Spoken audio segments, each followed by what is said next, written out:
This was my dad's Gsxr 1000R. Bike theft in London is out of control, with 9,000 bikes a year or more being stolen. You would be amazed at the lengths the thieves went to steal this bike out of a secure garage, and there was huge amounts of damage done to the bike. You're about to see exactly how they pulled it off, but first, here's why this bike mattered. So now we're going to go find out why Dad picked this particular bike for track use, and then what it was like having the bike stolen, what it was like recovering it, and then all the changes that he's made to make this track ready. The reason why I chose this because I've had other bikes like, Ducatis, etc., and I've used those on track. I just wanted something, if I was to throw it down the track, I wouldn't be crying at the end of it. Yes, you can get amazing bikes out there. They're so expensive, and I thought, well, I know they have a bit of a reputation, but just straight out of the box, they're just really good machines. The engines are just fantastic. But the big story with the Gsxr, it got stolen and you hadn't had it long. What did the thieves do? I mean, London is just a nightmare, as you know. I've had 2 bikes stolen. One I couldn't recover. This one I did get recovered. But, we had, I think, 5 or 6 locks on it. But that doesn't stop people. They cut through the 22mm chain to the wall. That had gone quite quickly. Put brake locks on. They cut those off. Disc locks. They don't cut the disc locks off. They cut the discs. And the only mistake I made on this one is I've got one of those hip locks, DX1000s, but I put it through the wheel rather than actually through the tyre. So ideally you want to put it through here, but I put it through there, and basically they just cut through the wheel. So, and they can still, you'll see in the video, pushing it with it, with the wheel cut. So that's the mistake I made.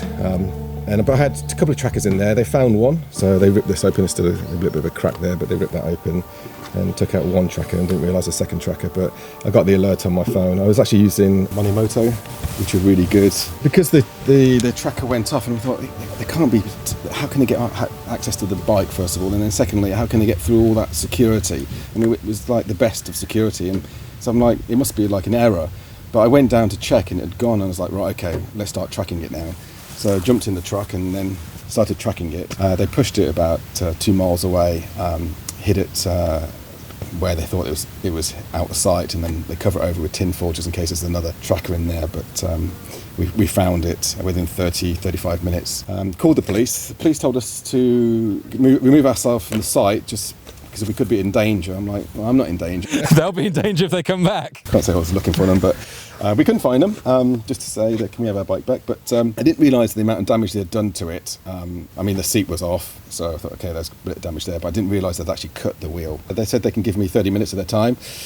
What do you want to do? And I said, well, I need to get it out of here. I could go back and get the trailer and pick it up, but they wouldn't have time for that. So basically, they drive my truck back while I pushed it back. So the police made you push your bike back? No, it's not they didn't make me. It was like, normally if something gets stolen, then they will arrange for it to be recovered. But because I can recover it myself, but you've got a small amount of time because there's so many things going on in London. I kind of get it. So they were good as gold. They're like, we'll drive your truck back. And the other police officer was driving his car and watching me push it. Just crawling along. Okay, well, you got it back, and they were helpful. They turned up. That's something. I mean, they turned up. They were good as gold. They were like, why do you have such nice things in London? Like, you can't have nice stuff in London. This is a problem, though. That shouldn't be the attitude. No, so, a lot of people put their bikes and their cars in proper vaults now. So, there's a vault in Old Street which you can put stuff in. I got stuff in there as well. And some really nice stuff as well, as we walk through there. Yeah, it's just, the frustration is if you want to go out on your bike, then you've got to jump on the tube, go to pick up your bike, and then you've got certain times you can pick it up and drop it off, etc. It's impractical. So. Fortunately, the storage you've got now, you've increased security even further. Yeah. I don't think there's any way. Okay, with enough time, you could still steal something, but the amount of effort they would have to go to, and the time, and the noise, and it's not gonna. I think that the security got in place means that they wouldn't dare touch it. Let's just say that. So after that successful recovery, we booked in this weekend of shenanigans to experience the Gsxr before it turned into a track-only bike. This also gave me the opportunity to do a review on the Tuono. Watch out for that video dropping next week. But now this is how the weekend started, and some of my thoughts on the Gsxr 1000R. The pub doesn't open, the lovely Stag's Head Inn, until 6 o'clock, and it's currently like 4 o'clock. So that leaves 2 hours of 2 hours of fun playtime. He's only ridden the Tuono twice, so I think he's gonna take the Tuono. I'm gonna try my first ever Gsxr. Shower forks, no mirrors. But it's road legal, so that's cool. Krapovich exhaust on both. 188 brake horsepower rear wheel. And these are what, 180? I think that's the crank. That's the crank, so it's probably like 170-ish to the wheel. Well, I'm obviously very familiar with this bike, but it'd be exciting to see what it's like with all the mod cons on it. And I think they've bored up the engine ever so slightly on the newer ones. And he's remembered the keys. See, he's so organised. Look, he's got everything. He's got all his trailer keys. He's got his smart ratchet straps. Yeah, that's the one. Yeah. There's technically room for 3 bikes here. You could just about squeeze. Can't take 3. I think you can only take 750 kilos. And this is the thing. You bring it out of London, like you do. You need the extra security. And make sure you put it around the wheel and not through here, because when they stole the Gsxr, they put that and then put the wheel. So I had to get new clutch put in, new wheels. I had to pick them up from Birmingham. There's only one set in the UK.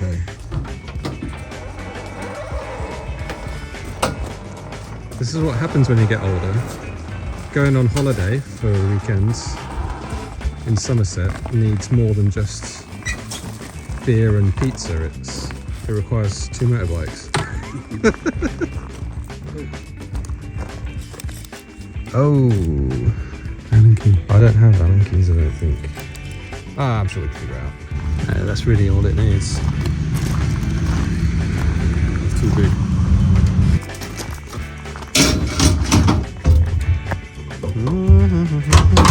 So the Gsxr is currently on track tyre pressures. So we need to increase the pressure. So track PSI is currently 29, so we're going to go up to 36.42. Yeah, 36.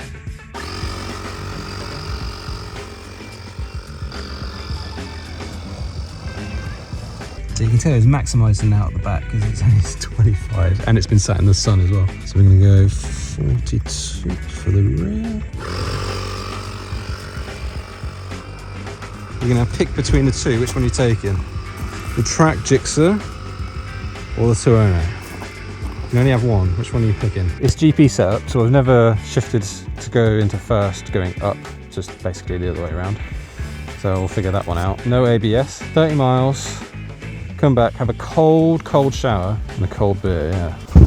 Listen to the Tuono. Up. Oh, there we go.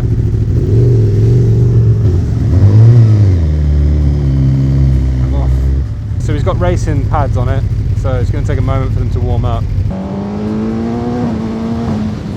That quick shifter is amazing, and it works both ways, so that's good. Mighty impressed already. I've just spent the last 1,000 miles pretty much on my Tuono, which is such a nice road bike, and it's just like really comfortable. This is very aggressive, as you'd expect. Yeah, this is really just totally set up for the track. So yeah, front brake feels good, putting a bit of temperature into them, so if we do have to ask more of it, we'll be alright. Rear brake literally doesn't work, it's completely useless. Let's go. That quick shift is great.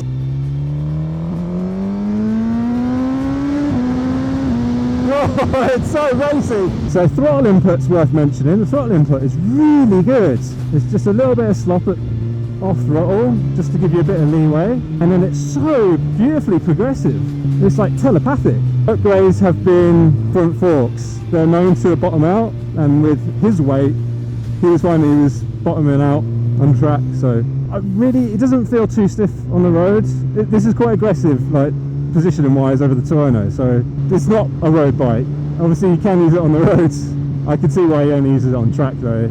I think he's ridden this on the road once, maybe twice. Yeah, so those front brakes now are really like nice and bitey, which is good. Yeah, that rear like almost doesn't work. Very compliant though, even at slow speeds, which is nice. It makes a good sound. It's fantastically smooth, it's got a nice growl. Rah, rah. You don't need much of a gap. It gathers pace. So much oomph. You would think, oh, it's going to start slowing down, easing off. No, no, no. There's no easing off. Funny not having mirrors. This is my first time riding without mirrors. Literally got to turn your whole head around. It's going to keep me in check for those lifesavers that I'm meant to be doing. It's very light. It's very light clutch. It revs so quickly as well. That is surprising. Settings wise, I don't know what else is. TC's on 4, so we got a little bit of traction. Very small amount of vibration coming through the bars. It's very agile. It darts in so quick, which is, I guess, you know, what you want for a track bike. No issues like finding a false neutral. Yeah, front brake. The upgrade is a Brembo master cylinder. Yeah, less torque than the Tuono. Okay, it felt a bit rough over that bump. It was expected. Ooh, I did find neutral eventually. I do think if you're going to do a lot of road riding, I wouldn't pick this. I think especially because the front has been made a bit firmer. You have to definitely be on the right roads on the public highway to make it enjoyable. Ooh, hello. Okay, we're bouncing. Oh, shit. I like the sound when it's skipping and just revving up even more. Full acceleration, that front wheel's going to come up. But yeah, it dips in nicely. Ergonomically, it's so good for racing. Maybe I should have just gone slightly lower pressures. So what are my final thoughts on the Gsxr 1000R? This is such a great bike, and on a budget as well. I am astonished at the level of refinement that it gives you for the price, and it's a really good looking bike. I always thought the Tuono was going to be one of my favorite looking bikes. Some of the Ducatis look really nice as well, but in this particular blue paint, it really stands out and looks fabulous. Thanks for watching. Let me know down in the comments what you think of the Gsxr 1000R, what mods you think maybe are missing from it, or what mods you've done to your bikes. Please like and subscribe, and I'll see you in the next one.